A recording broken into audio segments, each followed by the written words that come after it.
Brilliant. I think we'll make a start. Well, but welcome. It's lovely to have you all. Thank you for joining me tonight. It's brilliant to. And apologies if I look like I'm looking away from camera. I'm trying something a bit different. I've got like a second bigger screen, which I thought might help me. So if I look like I'm looking away from you, I apologise. But it's lovely to see you. Welcome. My name's Richard.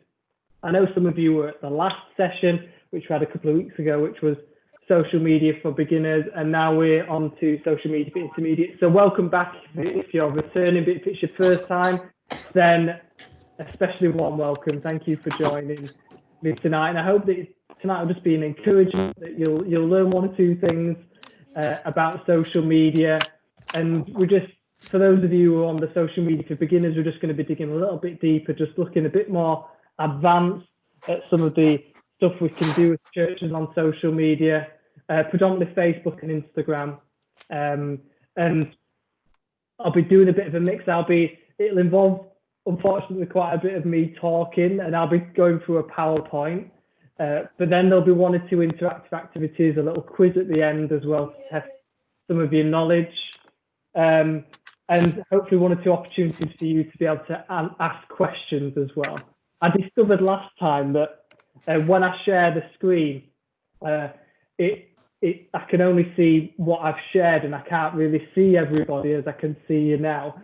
So in terms of how best to work, when I'm going through the presentation, if you could have yourself on mute, that would be really helpful. And that just means that you'll just be able to hear me, and there won't be any other background noises, apart from my dog, of course. And you'll just, and that'll just make things a little bit easier to listen to. And as I'm going along, I'm sure you probably have things that you want to ask. Please make a note of any questions, or there is the comments feature. So if you go on your little bar at the bottom and there's show conversation, and you can type things in there. So I'll have that open as I go along. So if you want to type in questions or comments, please feel free to get involved in that way. But then I will offer a couple of opportunities for you, like little gaps where you can ask questions. So if you've got a question, you could just give me a wave or write a comment, and you can unmute yourself, and then you can ask whatever you want to ask. Does that sound okay? But yeah, if you don't know me, I'm Richard Urchall. I work for the Diocese of Leeds as the Digital Social Media Officer, and it's obviously been I'm sure for all of you, it's been a really crazy time, a challenging time with all that's gone on and the whole lockdown, but then digital stuff seemed to really come into its own, including social media. So I hope that this training will just help you in I'm sure a lot of the digital stuff that you're doing at the moment.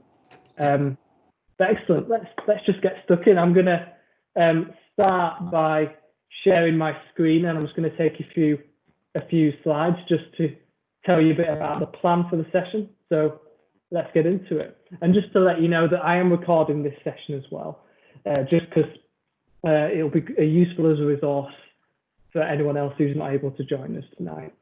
So brilliant. Let's share my screen.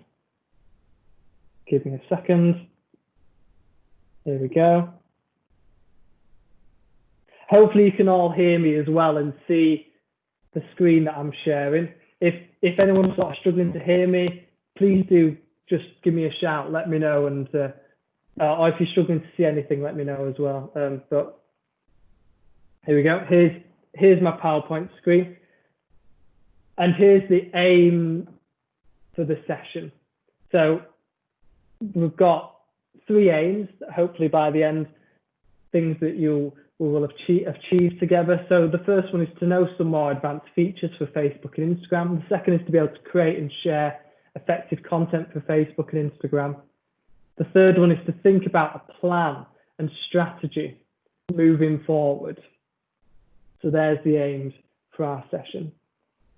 And the plan, so we're going to start by looking at a little bit at Facebook, and we're going to look at setting up an effective church page, 1 or 2 advanced features, and looking at exploring some of the things that we can share, some of the content we can produce as churches Then there'll be time for questions after that, and then we're going to go into Instagram, and again, setting up a page, some of the features, what we can post. Again, there'll be a little slot for questions after that as well, about any Instagram questions you might have. Then we're going to explore lastly about coming up with a social media plan and thinking, we've received this training, how can we take it forward, and how can we plan effectively as a church? And then we'll end with the quiz.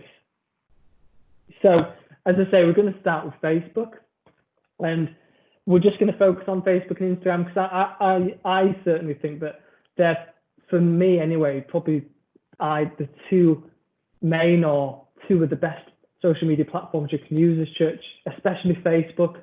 I mean, you can see here some bits of data. You can see how huge Facebook is, over 2.5 billion monthly active users. It's by far the largest platform, and it's a great one that we can use as churches. And I'm sure many of you have been using it a lot recently.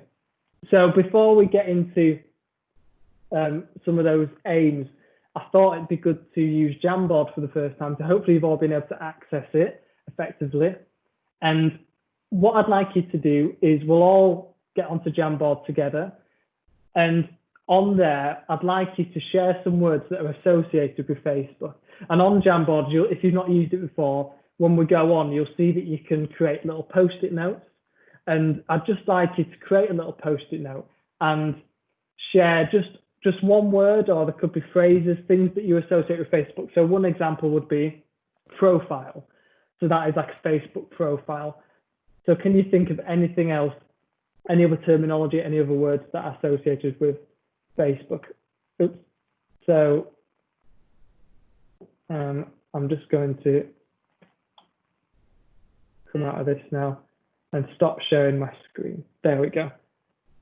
So if you want to go onto Jamboard, hopefully you've been able to access it okay. And I can see some of you have managed to get on it already. That's brilliant.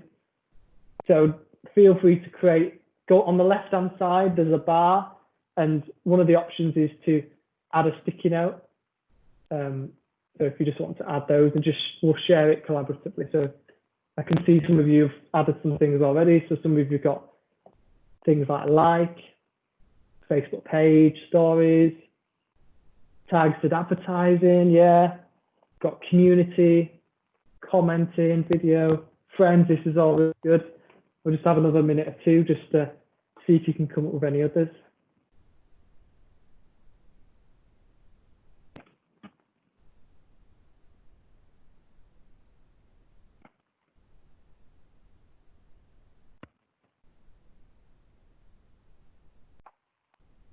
And I've marked, yes, there will be a copy of the slides at the end of the training. I'll make that available to everyone. I'll send an email afterwards with the slides, with one or two other bits and pieces as well. Many thanks. All right. Great. Yeah, so we've got events, private groups,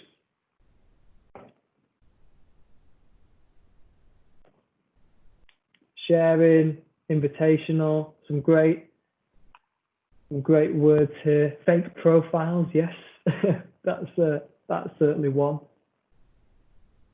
Excellent. If you're doing one, if you perhaps just want to finish it off, we'll be exploring a few of these as we look through Facebook and explore that together.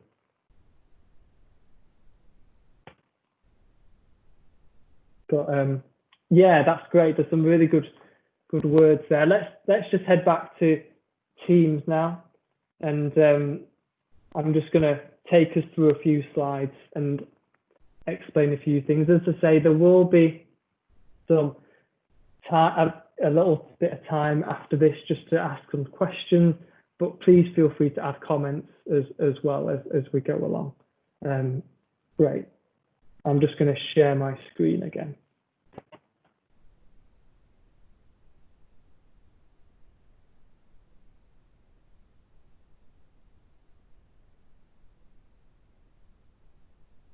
Okay.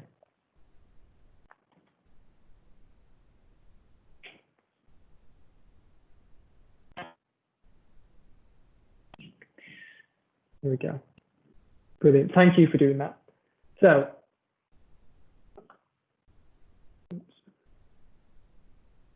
great.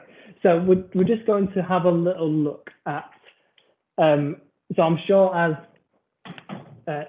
you're obviously part of a church and you've got, and if you're active on churches on Facebook, I'm sure many of you will have probably something called a Facebook page or some sort of presence on Facebook, maybe a group.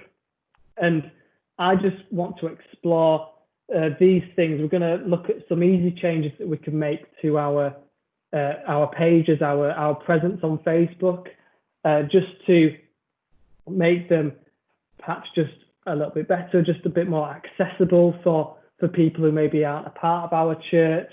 But we're going to have a little look at profile picture, cover picture, the contact information. We're going to look at some top tips for posting.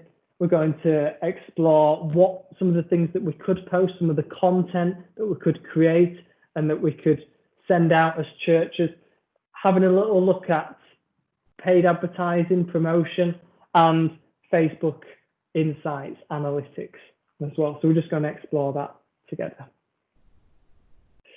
So first off, we covered this actually in the Social Media for Beginners course a couple of weeks ago. But on Facebook, there's various things that you can create when you sign up to Facebook, as I'm sure many of you will be on Facebook. You create something called a profile, and that's a personal profile. So you'll have a profile image and you'll share stuff, you'll add friends, do lots of different things. You'll follow people, you'll like various things, comment on things, which is great. But as a church, we recommend that you don't create a profile, but rather you create a page. And we suggest this because if you're familiar with Facebook pages, you'll know that they're more like a website. They're very public. And whereas with a profile, if someone wants to look at some of the content that you're personally putting out on your profile, they have to add you as a friend, and that is a little bit of a barrier. And we want to make it as easy as possible. If we've got a digital presence as a church, obviously we want it to be very open, very public. We want people to see what we're putting out and be able to share it. And so the most public thing you could probably do on Facebook is create a page, and lots of organizations, businesses, churches do this. And anyone can find and follow a page. As I say, it's a bit like a website. Anyone who's on Facebook can go and find it, can like it, etc. And it also, we're going to look into this a little bit later, but it gives you access to detailed analytics when you have a page. And you can get weekly reports from Facebook about your pages in terms of the reach of your content, how much engagement you've had.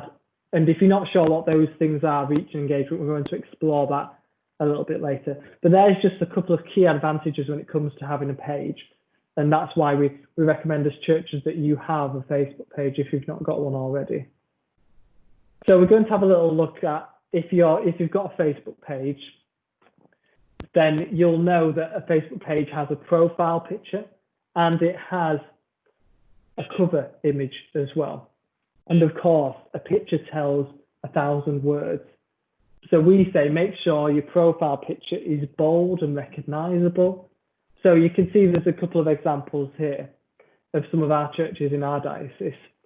So one of them uses their church logo. So maybe that's something that you've invested in as a church, that you've acquired at some point. And obviously a logo is part of your branding as a church. It's how you want people to recognize you. So you could it's a great place to have your logo. But if you've not got that, you could, like St. Mark's in Keighley, you could have a picture of your church. But profile pictures do tend to stay quite static. They do tend to stay, you tend to have the same one for quite a good period of time.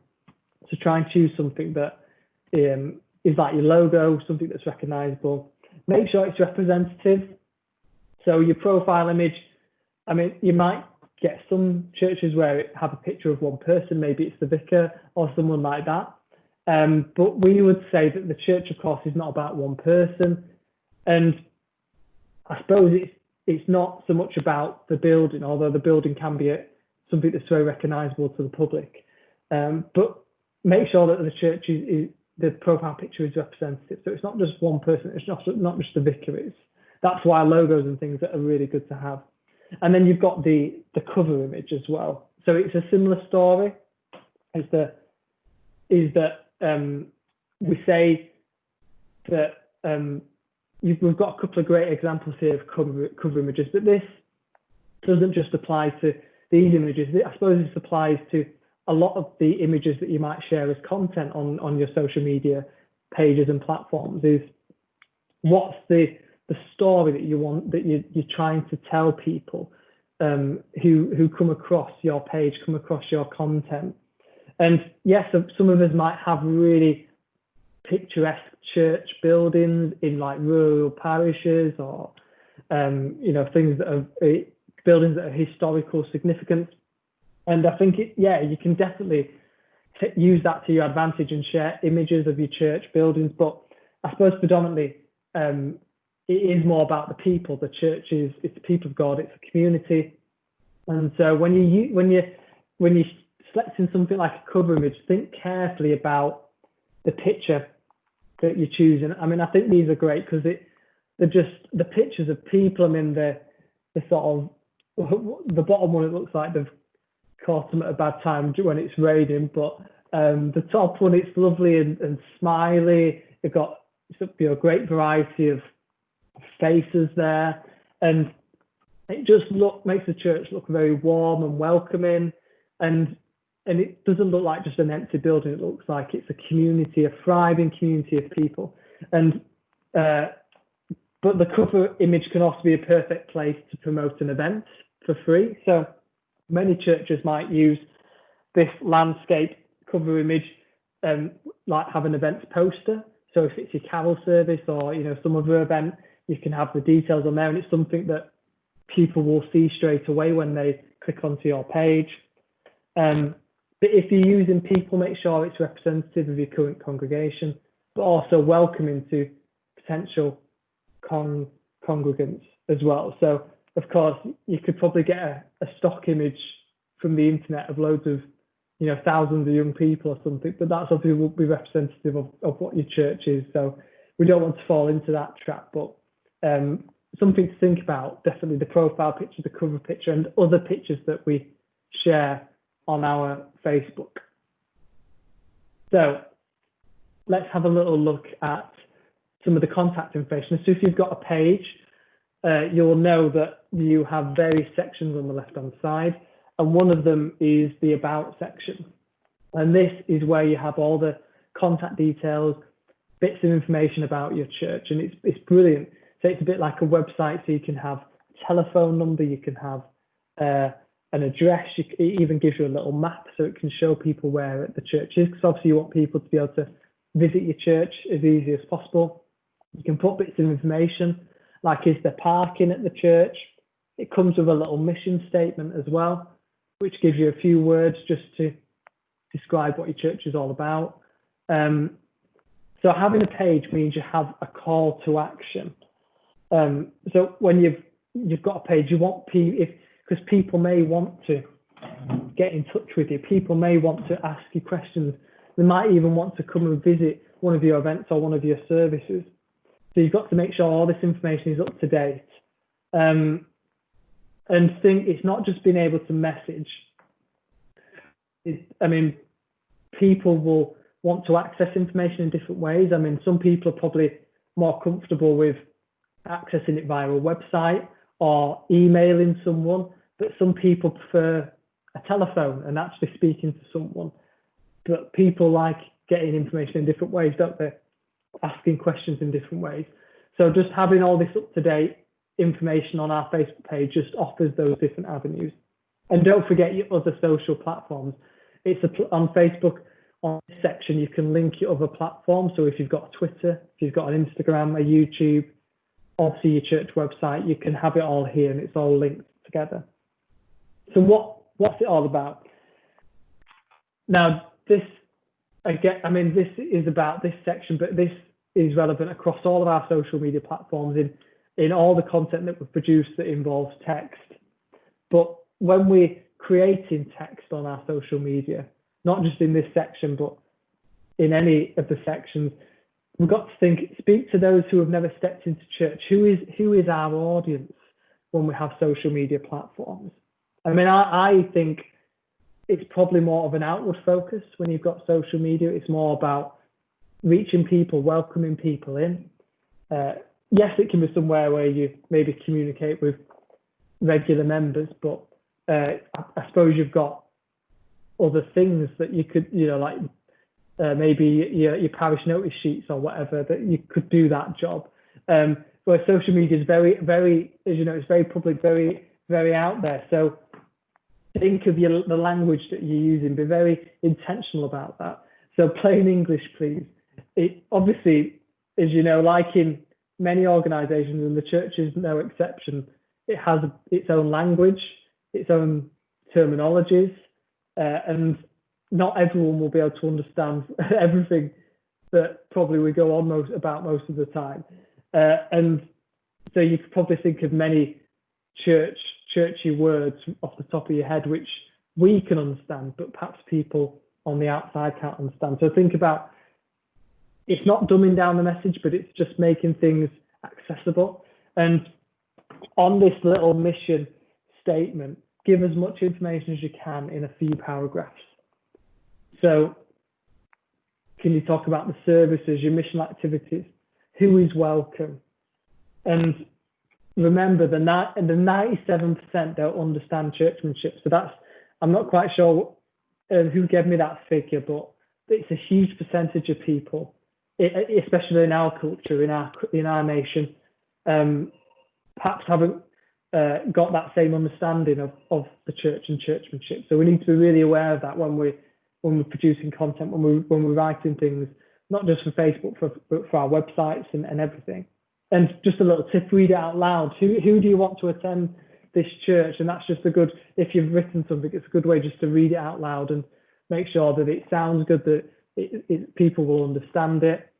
And yeah, and then this little mission bit, again, talk about what is your church all about?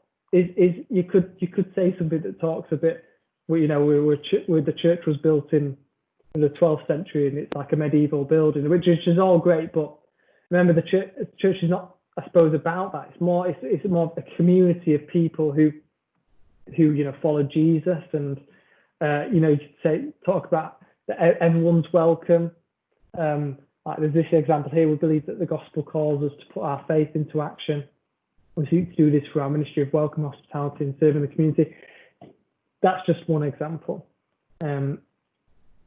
So let's look at some top tips for posting. So obviously when we say posting, that's when you've got a page, you've got the ability to share content. And the great thing about a page as well is that the person who creates it can make certain people administrators. And so that means you can control quite easily who has the ability to share content, to post content. It's not a free-for-all. You can't just get anyone posting stuff on your page. So you can control it in that sense, but it's not quite more the merrier. But regular updating is important. How much can you commit to? That's an important question. So it's not just about firing off loads and loads of content every day. And you might be sat there thinking, well, I have a full-time job and I manage my church's Facebook page in my spare time, and I just don't have the time commitment to post every day, which is absolutely fine. I always think less with better quality is better, rather than having lots of things which are probably not properly thought through.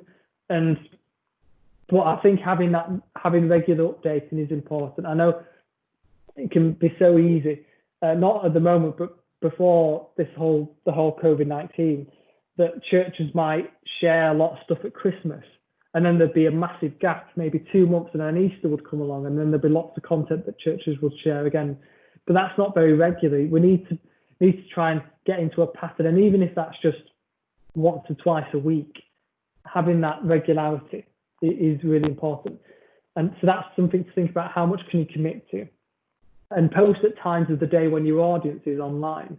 Again, this is thinking about who your audience is, and not just about the language that you'll use when you're posting, but what times of day are they likely to be online. You obviously want to share content that they're going to see.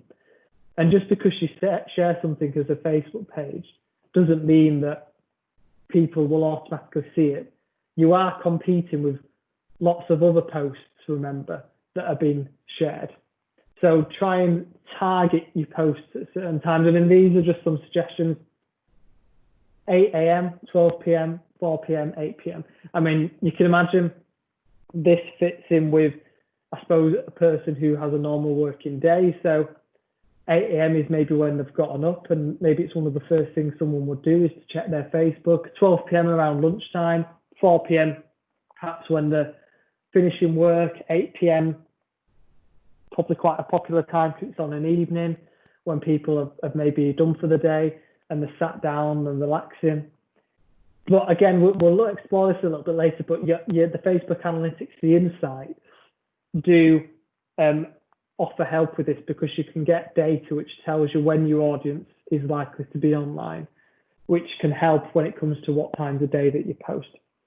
So look for a mix of media.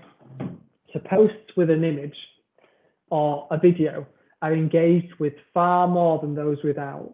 They're actually 4 more times likely to be shared. So that having that visual thing, an image or a video, is key. It's obviously, you can imagine people on their smartphones and they're scrolling down, and if they see an image or a video that strikes them, then it's much more likely that they're going to engage with that. But it's not only about things like service times. Can you have pictures from events? Oh, I've just realised, sorry, it is 8 o'clock, isn't it? I've just got carried away. If people want to go and do the clap for carers, then by all means do please go do that. We'll just sort of pause for a minute or two, and I'll let you do that. Sorry about that. I lost track of time.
Hello, everyone. Welcome back.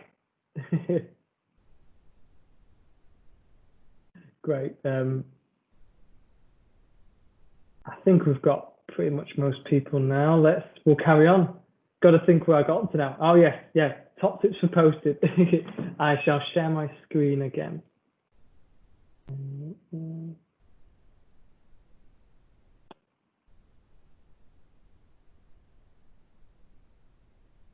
Okay. Here we go.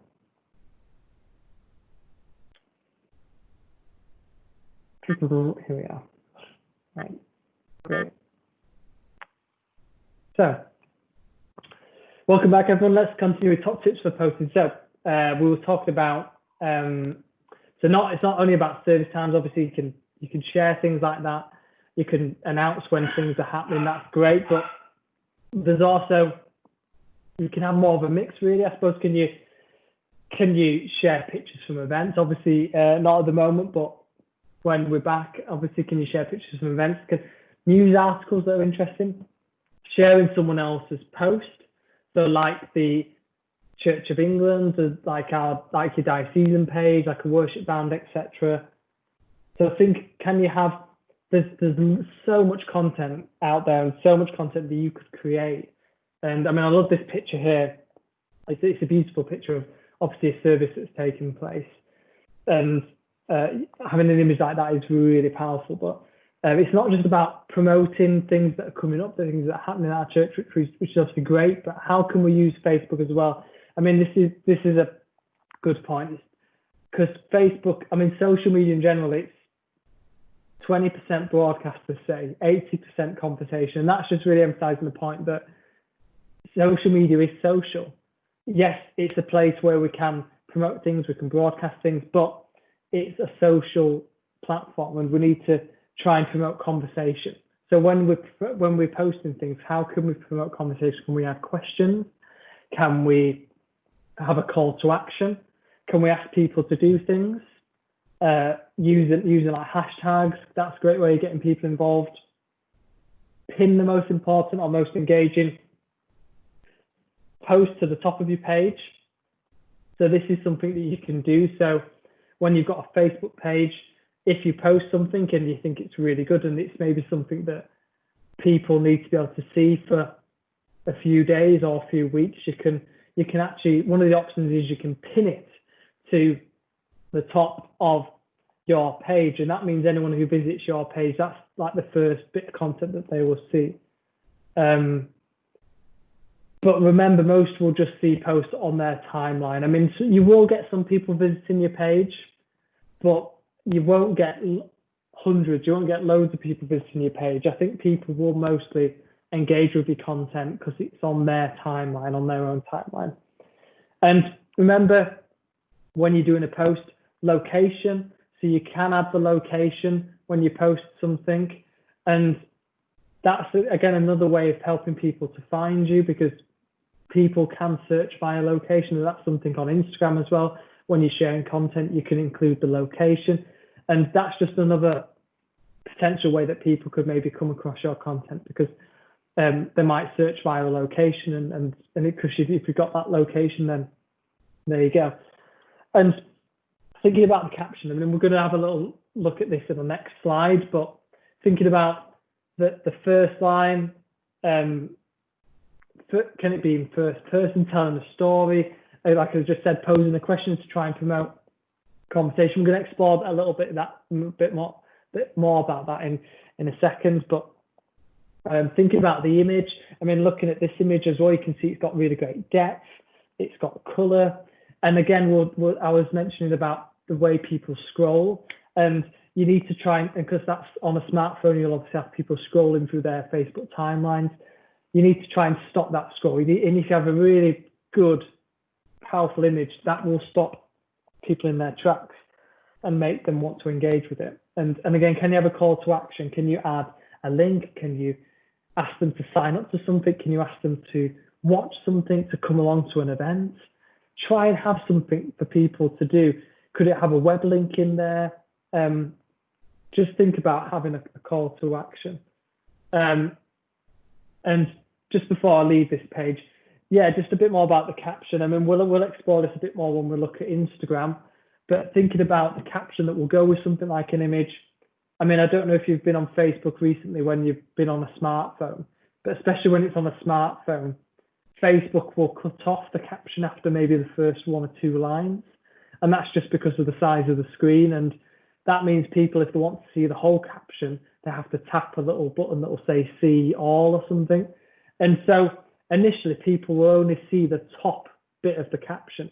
So you need to think the first line's really important. You don't want them to be you need to almost get to the point quite quickly. It's a bit like they say when you're writing a newspaper article, isn't it? Or something that your first sentence, you get to the point, don't you? You have like the what, is it like the 5 W's or something, like the what, the where, the why? You don't have to obviously adhere to that, but it's just that first line, making it, trying to, again, just engage with people. Yeah, so that's that.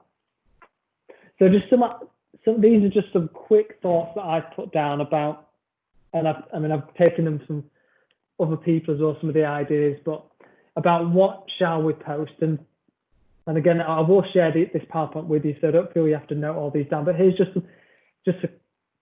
some quick ideas of things that you could potentially post. Like a lot of you will be doing live video at the moment of your services. Can you do something about sharing faith? How could you share faith? Could you have a picture of someone and then using the caption to share their testimony, or could that be in video format? Could you have something around prayer? I mean, on our diocesan page, we've put out a daily prayer, and we pray for a parish each day, and that proves to be one of our most popular pieces of content actually on Facebook. But is there a way of welcoming people into your church? So how can you put content out there, posts out there that welcome people in, that tell them maybe about some of your events and services that are coming up? Have you got any thoughts or stories are really powerful, aren't they? People love stories. And have you got any stories that you can share? And I won't go through all these, but there's just some ideas, some thoughts there. I mean, can you invite people to join your community? Can you invite them to like your Facebook page, or to come to your church, or to maybe to sign up to your newsletter or something? You know, there's lots of things. And thinking about your local communities, well, don't just think inward, but think outward. Is there some cares that the community has? You know, have you got like a local hospital or local school, and maybe they've got Facebook pages as well, and you can link in with those. So there's some thoughts. Now, so don't be afraid to pay. So we're just going to have a little look now at paid advertising on Facebook. And this is something that you can do on Instagram as well, but something I'm sure perhaps some of you have tried and some of you will have heard of. But what Facebook allows you to do is, when you put a post out there, you can actually spend money to promote it and what it does is you can pay as little as maybe £2 or £3. You could pay tens of pounds, £100 if you wanted. And what Facebook will do is, depending on the criteria that you select, it will force your post onto people's timeline. So this is a great way of getting your content out there amongst people who probably don't follow your page, or who probably wouldn't see it otherwise. And if you've got Facebook, you probably will have come across this all the time when you're scrolling through your timeline. You will have seen various adverts from various organizations, and this is what they're doing. They're paying money to promote their content. And I mean, what I want to do is just actually quickly show you.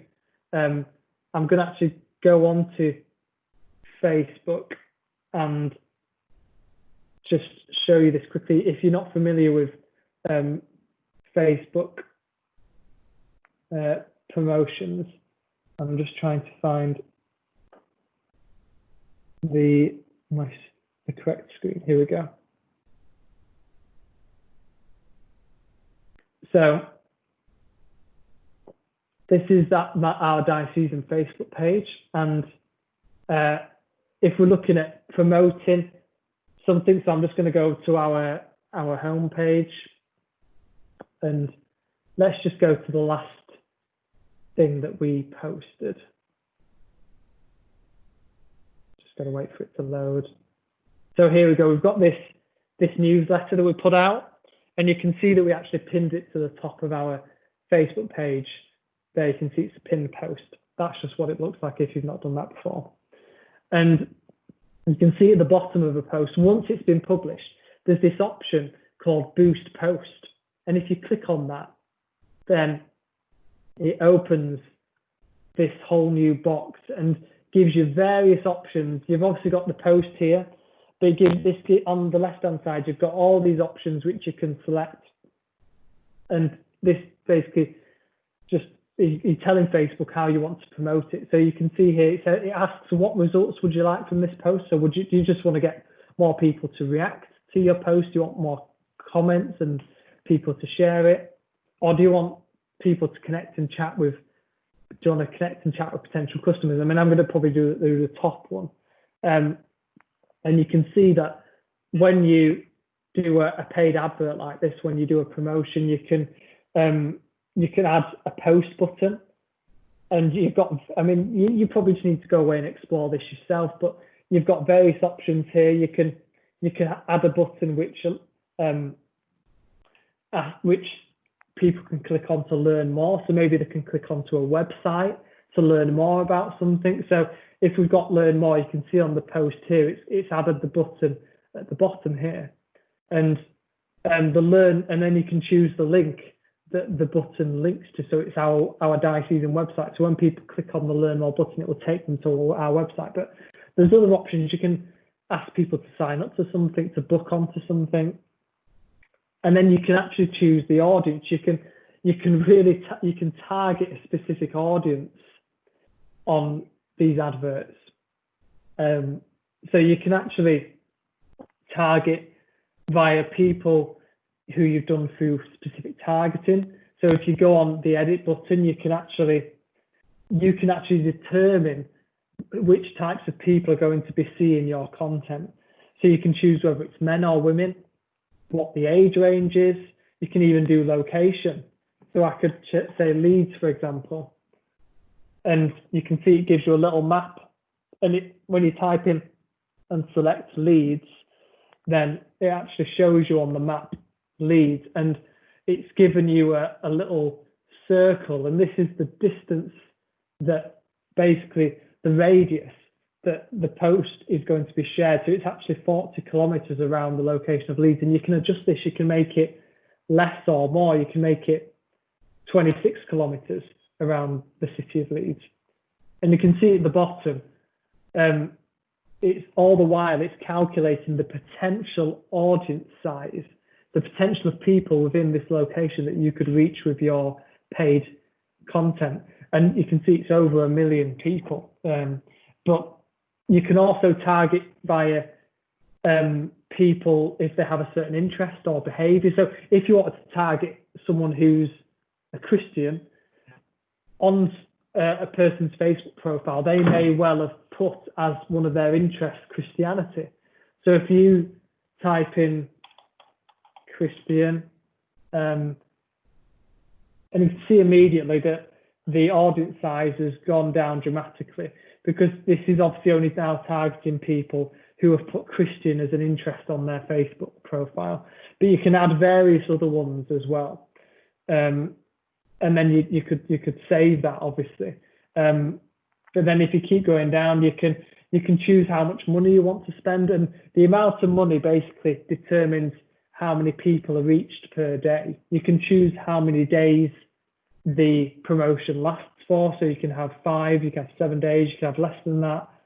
And you can increase this. If you increase it up to £25, you can see that the amount of people who this post is going to reach goes up. And obviously the less you do, the less people as well that are going to, but even £3, you can see still 200 to 580 people over 4 days is quite good.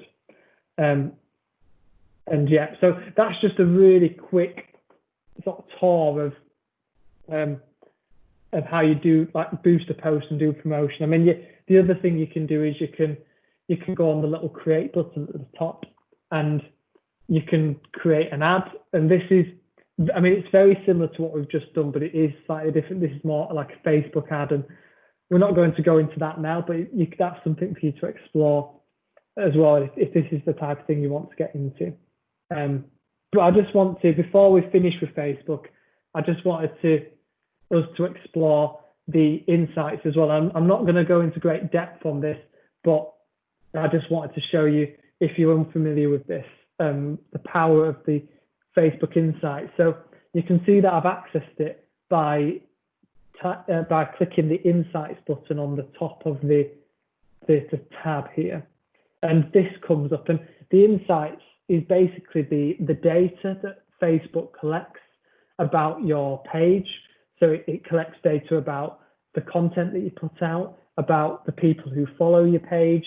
And you can see that down the left-hand side here, there's loads of options. This is just an overview, but there's so much you could look into. I mean, you just really need to like explore it and just look at the data yourself. But I mean, some of the really useful bits of this are, for example, you can look at posts, and this actually shows you lots of things. It shows you like data shown for a recent 1 week period. So insights for the time of day are shown in the Pacific time zone. So this basically shows you, it gives you these little graphs, and it shows you this number here is the amount of people that are being reached, and it gives you an indication of the most popular time of day that your content, when you're putting your content out, the most popular time that people are likely to see your content, if that makes sense. And because when we talk about when content reaching someone, we mean that when you've had 607 people have been reached by your content, that basically means up to 607 people have seen your content. It might not necessarily mean that they've looked at it for any length of time, or they've clicked onto it, or they've even read all of it, but they've at least glanced at it and seen it. And then you can see here you've got all the previous posts that you've done, and it gives you lots of data, lots of information. It's a bit overwhelming at first, really, but you can see here the amount of reach that each post has gained. So this one's had 813 people have seen this post. This one's had 243. And then the engagement. So it tells you how many people have liked it, how many people have perhaps commented on it. Yeah, you just really need to look at it yourself. But another one is you can look at your followers. So these are the people who follow your page, and this just gives you a bit of information about. Sorry, I've just lost my mouse for a second here.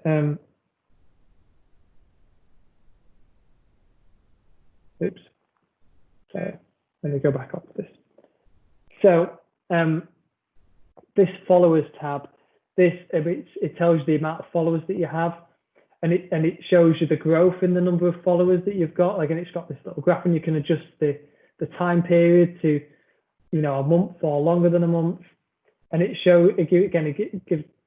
takes us forever just to go through all of this now, but just gives you a bit of just shows you just some examples of some of the data, some of the insights that Facebook collects for you.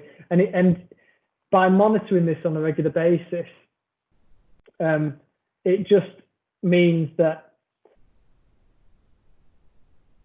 it can help you when it comes to determining the type of content that you're putting out there. You can monitor how popular your content has been, how many people have engaged with particular posts that you put out. You might start to see trends of some of the different types of content that you're putting out.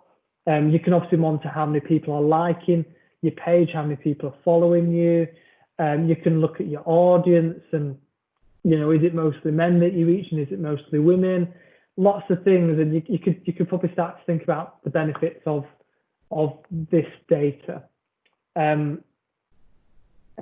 So I'm just going to pause there. I know that been listening to me for quite a while there. So I just wanted to offer a little bit of time just before I move on to Instagram, just if anyone's got a quick question or something about Facebook, maybe something that I've said or a comment someone wants to make it. If no one's got anything, that's absolutely fine.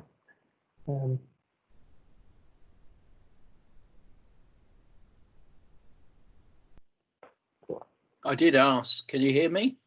Hi, Richard. Yes, I can hear you. I did ask you why I'm getting a message that's saying page has not been designed for the new Facebook.com yet. Well, so where are you getting that message, Richard? Is that when you go onto Facebook? On our Facebook page. Right, that's actually a new one for me. I must admit, I don't think I've come across that message before. So, and what I've found is I've created a new post while we've been talking. Yeah. And then it goes to creator and it allows you to do the pinning, whereas before I couldn't find any means of pinning. Right. Okay. So they must have updated Facebook into a new format since I had posted the last time. That's and it doesn't provide any help as to what to do about it. Right, you like to say, it sounds like in your case there's been some sort of update, doesn't there, to Facebook? Yes. Yeah. I think I might know what the problem is. If you click on your icon, which has got your kind of picture in it and your name on it in Facebook, wait a moment. Sorry, to the right of that is a drop-down arrow for your account, and there's an option to switch to classic Facebook. Hang on, just let me. I'm in visitor mode. I need to go back to edit mode. Right. Sorry, what are you saying? So if you look at the right at the top of the Facebook screen, there's a drop-down arrow which allows you to access your personal account settings. Yes. And you should see an option which says switch to classic Facebook. If you click on that drop-down arrow. No. I don't know where I'm looking. Manage page, home, ad center.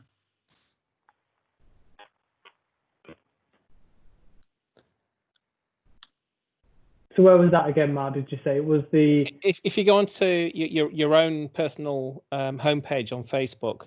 My personal one rather than the parish one. Yeah, because you would probably access your parish page from your own page, if you like. Yes. From your own profile. Okay. Yeah, that's true. I do. So if you go onto your own kind of your normal Facebook landing page, top right hand side is an arrow which says account. If you hover over it. Oh yeah. Okay. Yeah. Click on the arrow, and there should be an option which says switch to classic Facebook. Bingo. Try that. See if that fixes it. Well, the new Facebook looks better. I know. So it's because Facebook is migrating from the classic version to the new version, and not all of the features from the classic version are available yet, which is why you get that message. Right. Thank you. I'll stick with the new version because I've been able to pin my latest message. Right. And also link it to the COVID-19 update, which I couldn't do before. Yes. Yeah. So it is actually better with the new version. Thank you for that, though. Yeah. That's good. I've got a question as well, Richard. I'm ever so sorry. No problem. No. On the Facebook page for my church, I seem to remember there was an option to indicate that it was temporarily closed because of the COVID restrictions. Okay. And I can't work out how to turn that off. I had to turn it on. Right. I see. So there was an option to temporarily close the Facebook page, you say, for the. No, it's under the kind of if you like, the about section for the church, and where it would typically have opening hours and all that sort of stuff. And Facebook gave this option where it says something like, "Is your organisation temporarily closed? Would you like to have a notification of this on your page?" And I did. So in bold red text, it says temporarily closed. It does, yeah. Right. I see. Okay. and I can't work out how to change it back. Does it not let right. you change it back when you go on edit details? No. No, it doesn't let you do that. Okay. Well, I'd have to. That's something I've not come across, Mark. I'd have to just sort of explore that maybe tomorrow and get back to you. Is that okay? I've not got anything off. Fine. Fortunately, off the top of my head, I couldn't tell you how to adjust that. But I'll just make a quick note of that. I'll make a note of that, Mark, and then I'll try and get back to you on that. Oh, much appreciated. Thank you. Okay, not a problem. And it's on the about section, is it? Yes. Okay. Yeah, I've just tried to take mine off, and it hasn't worked either. Right. Okay. Well, I'll have to have a little look into that. I'm sure there must be some way of taking that off.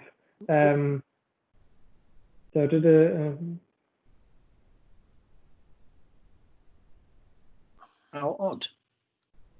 Brilliant. No, thank you for that, though. That's Richard. Yes. It's Martin here. Hi, Martin. One question we got is there is a St Mary's Church Honley website, Facebook page, which we don't use, hasn't been used, and we can't edit.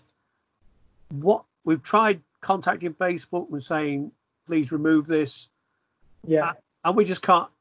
And it's one of the ones that comes up. If you do a search, it tends to be the first one that comes up, which we can't do. Oh, frustrating. Yeah.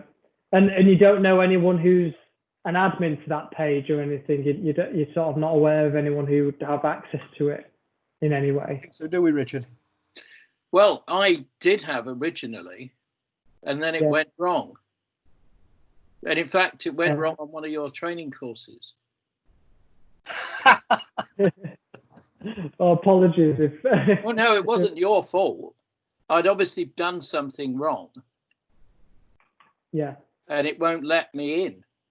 Oh, good. Right. Okay. So so you've got this page and you wanted to get rid of it basically, but you're just having trouble access. And Facebook haven't been back in touch in any way to sort of about anything. No. Right. I mean, I would have done the same. I would have tried to have contacted Facebook and see if they could have disabled it for me or something. I mean, yeah. I mean, again, that's probably something I can't. Unfortunately, I probably couldn't tell you off the top of my head what exactly you should do. It just take a little research just to dig into how you could gain access to that. But obviously, you'd normally, if you wanted to delete a page, it is someone who is an administrator of that page who can access it and who can delete it. Who needs to be able to. Yeah, it was me. It had been changed for somebody else, and then something went wrong when I was starting to get into it. I see. And since then, I've set up this completely new one. Yeah. Which works very well, but as Martin says, when people do a search, they come up with the Duff one. Right. And so on your Facebook profile, Richard, it hasn't got. You can't see it in terms of the page options, because I know if you're an admin of a page, you'll know that it comes up as on the little side menu on your profile as the page. Yes, well, I think it doesn't come up there. The changeover from the other person to me was when the problem occurred. Right. Okay. Well, yeah. Exactly. Again, that's one we'll probably have to explore and have a little look into. And I'd have to sort of see if I can find anything and get back to you if I can, if that's okay. Apologies that I can't offer you any more concrete help on that, but let's just go. We'll have a little look at Instagram now, and then we'll have some more time for questions at the end as well. But thank you for those questions. That's great. So I'm just going to make a note of that so I can have a little look into it later. Okay.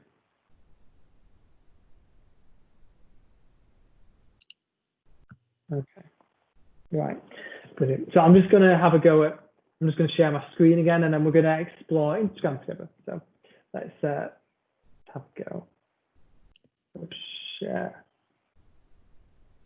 There we go. Go on to my PowerPoint again. There we go. So we've had questions, and right, great. Instagram. So let's have a look at Instagram now together. So let's have a look about Instagram, what, how, and when.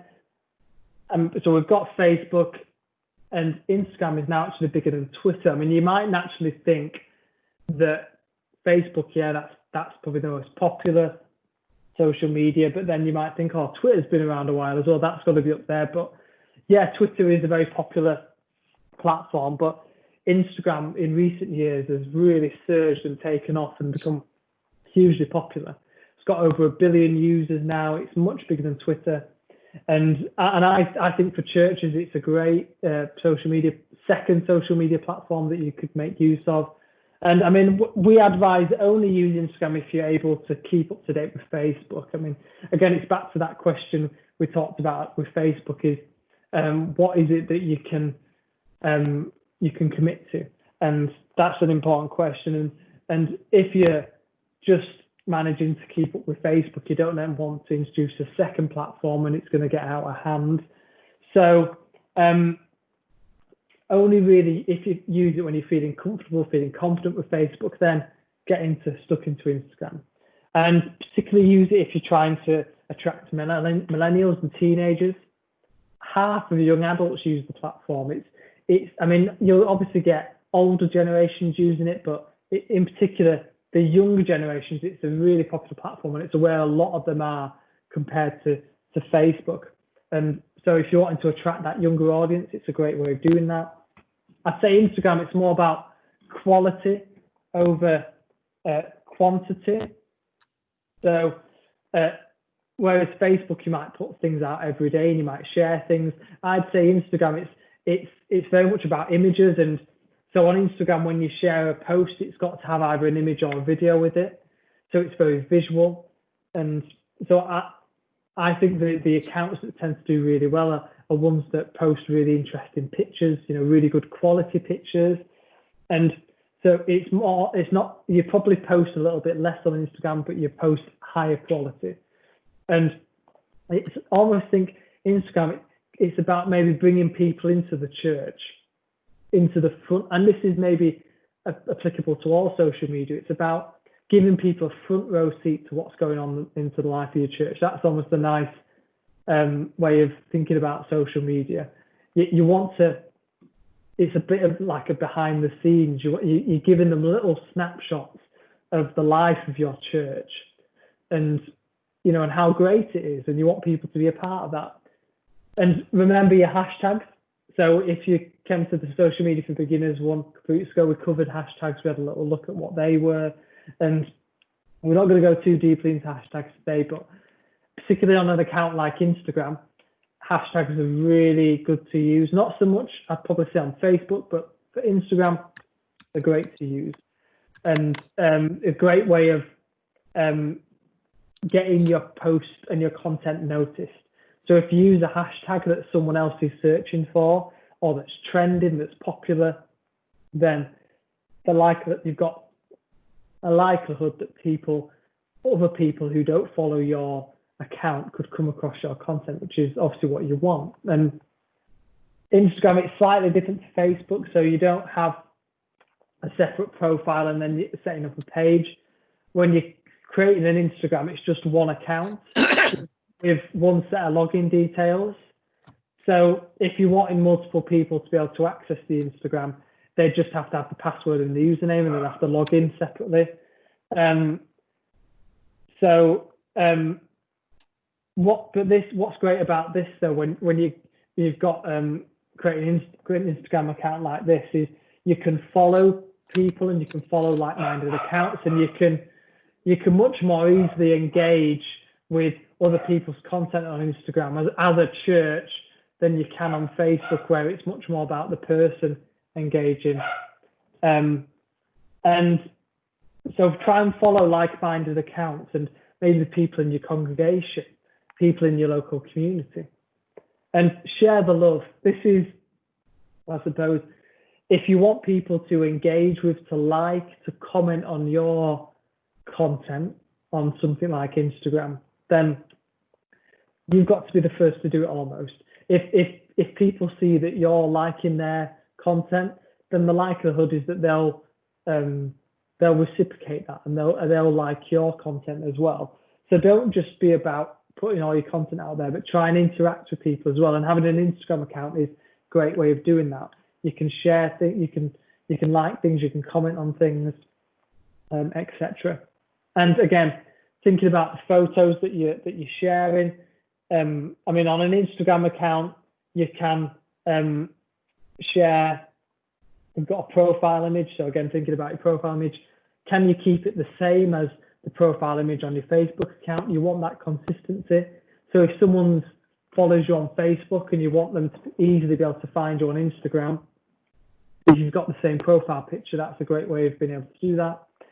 But again, are your photos representative of those in your church?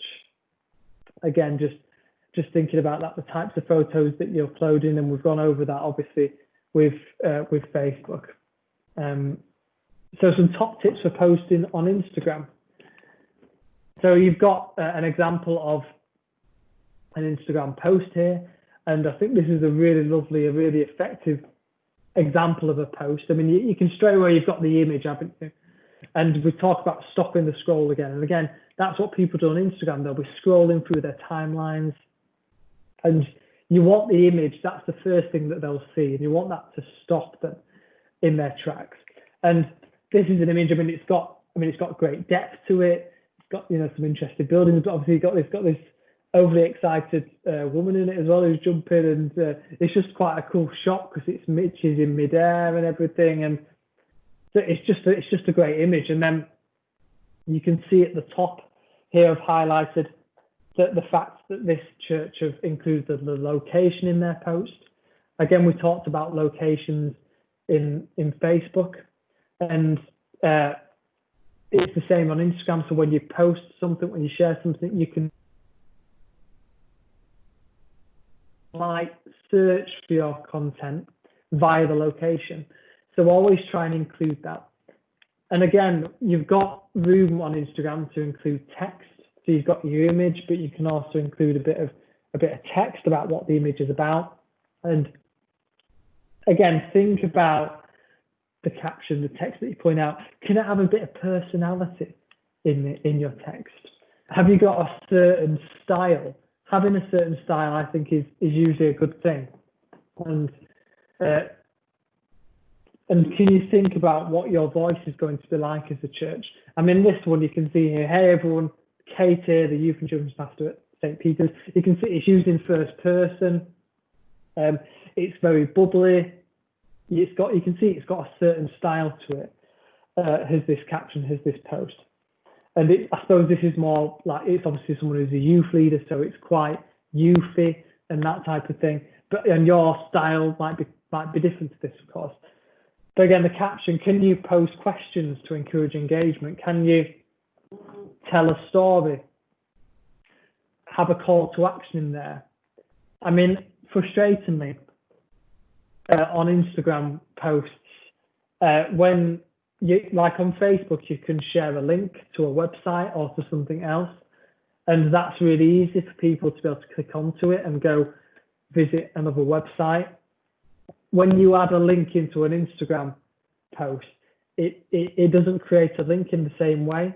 So what you tend to get a lot of people doing is asking people to go to what's called the bio. And the bio is, if you all have been on the social media for beginners a couple of weeks ago, we went through what the bio was. And the bio is the little bit of text in the profile section of your Instagram account. It's the little bit of, it's like a little blurb that you can put about the church, and you can actually include links in there. And so if you wanted to link people to your church website, you can include the link in your bio, and you could say in the caption, go to our bio and click on the link. And again, hashtags. And you can see that they've used lots of hashtags in this post. I mean, on a platform like Twitter, they actually advise that you should only use 2 or 3 hashtags, but on Instagram, you can use as many as you want, really. And try and think of ones perhaps that a hashtag maybe related to the location. So if you're a church in Leeds, for example, you could have hashtag Leeds because people might search via that hashtag and come across your content. Could you have, if it's something to do with prayer, could you do hashtag prayer? If it's something related to something else in church, or maybe it's something else, there's all sorts of hashtags out there that you can use to link your content to and get it noticed, basically. And here's just a couple of examples of some different types of content that you can include on Instagram. So the top one you can see is a post that we put out, and it's actually a collage. It's 4 images in one post, and you can do this by downloading an app on your phone. Obviously, Instagram is a phone-based app, and you can download an app that's called what's it called now? It's I think it's called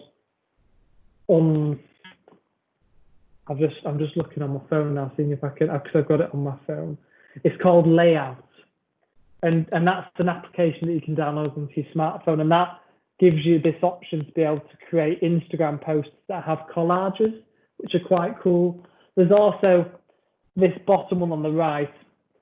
This is another application that you can download for Instagram that's called Repost, R-E-Post, and that basically enables you to share other people's content on Instagram.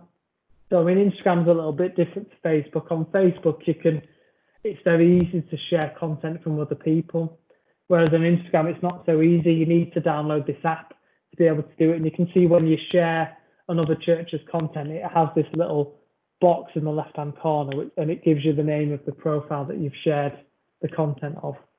And there's just a couple of little examples of some of the different things you can do to share content on Instagram that's a bit different. Again, Instagram stories, I know we covered this a bit when we were doing our session a couple of weeks ago. But again, Instagram stories is another great thing that you can do on Instagram and on Facebook as well, to be fair. And stories are a feature that lets users post photos and videos that vanish after 24 hours. So rather than some of the other posts that you'll share, which are permanent, that are always there, that anyone can go back and look at months down the line, this Instagram stories basically last for 24 hours and they vanish, and you can have lots of them all together. And it's almost like you can tell a story in pictures and videos, and they're just very quick, and it's an increasingly popular feature on platforms like Instagram and Facebook, and they're very popular. So if you're using Instagram, I'd really encourage you to try and use the stories, because a lot of people like them and look at them, and they're designed to be quick and non-professional. They can help tell the story of a church event, a service, or a campaign. I mean, it's a way, again, that we talked about before, going behind the scenes and giving people that front row seat into your church. It's brilliant for interacting with your audience, because you can create some Instagram stories that ask questions, and you can give people the option to be able to type in answers to the questions. So they're very can be very interactive, and you can be really creative with lots of content that you put out on Facebook. Again, with stories, and one of the things that we did as a diocese, or that we do like to do, is do something called an Instagram takeover. And this is basically when we've given our Instagram account to somebody, like maybe one of our churches, and we've said to them, we want you to take it over for the day, and you take control of it. And we ask them to do an Instagram story for the day. So it's almost a way of our audience, our followers, getting a little bit of an insight into the day in the life of one of our churches. I mean, I might actually show you one of them actually now. If I go on to Instagram. So I've got, Instagram is a mobile phone based app, but you can actually go onto it on a computer to look at different pages. And this is the Diocese of Leeds this is our account here, and and what you can do with the stories as well, you can actually save them, and you can, these are called Instagram stories highlights, and you can see on your profile, so you've got your little blurb, you've got your profile image, got some information about your profile, and then you've got some of the posts that you've shared, but then you've got these little bubbles here, and these are basically Instagram stories that have been saved from the past. So one of our churches is called Fountains, and it's located in Bradford, and this is one of the Instagram takeovers that they did. So they took over our profile, and this is what it looks like. So you can see there, Lee's Dices Insta takeover. And you can see they'll just last for a few seconds, and they've obviously videoed someone who's introducing the church, and they've just included some still images, and you can see that these only last for a short while, and yeah, it's just got some nice, it's got just some nice images from, and this was on a Sunday, I think, when they took over our account, and yeah, it just basically gave you some highlights from their Sunday, from their worship, of course, and from one of their services. So that's just an example of that, basically. Let's go back onto this. So that's just a quick tour of Instagram stories. Okay, enough of me talking again. I want to give you another Jamboard challenge, and what you'll need to do is you'll need to, when I've just quickly explained it, you have to go back onto the Jamboard, and at the top there'll be some little arrows, and you can, because I've created two pages on the Jamboard, and we've done the first one, and then at the top, and there's a little arrow you can click, and that will take you to like another blank sheet. And on that sheet, I've actually included two screenshots of two different posts, and I like you to spot the difference. So I want you to spot what is missing in one of the posts that is included in the other. So again, if you could use the little post-it notes, and if you spot one thing that is missing from one of the posts and is included in the other, then you could perhaps share that, if that makes sense. So I'll stop sharing my screen, and let's if you want to go back onto the Jamboard, and they say at the top of it, you'll see that there's a little box with a 1/2, and then there's some arrows either side. And if you tap the right hand one, it takes you to the next page, as it were. So if you can see there's these two Instagram posts, and and I suppose it's the one on the top left, and then there's the one on the top right. Can you notice anything that's perhaps, they are different, the different types of images. Look at the caption as well. Is there something that I've maybe not included on some of them? I can see that some of you have said that, yeah, there's no location. So you can see on the one on the top left, there's no location included.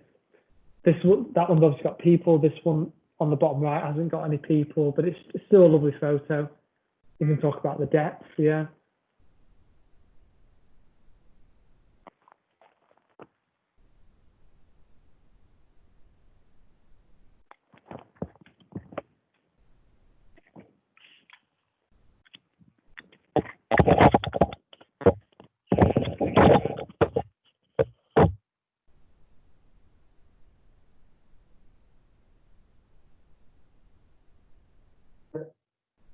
There's no hashtags on this one on the top left, whereas on the one at the bottom there are hashtags.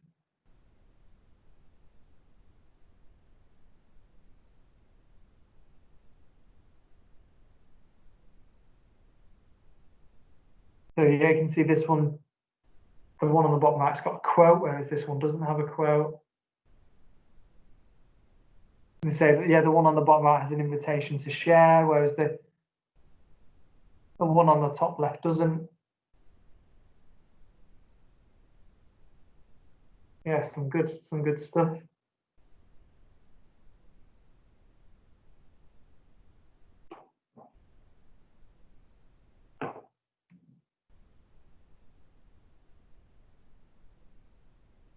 So just have a couple more minutes, just doing that.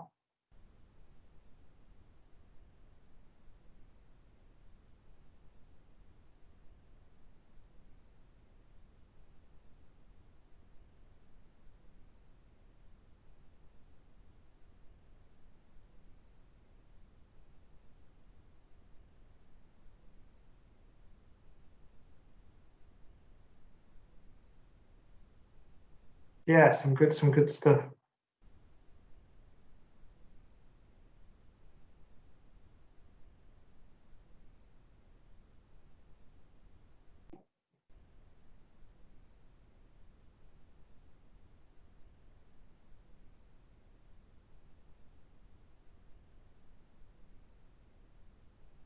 Yeah, so we'll just have a few more seconds and then we'll come back to the teams and we'll go on to the next bit.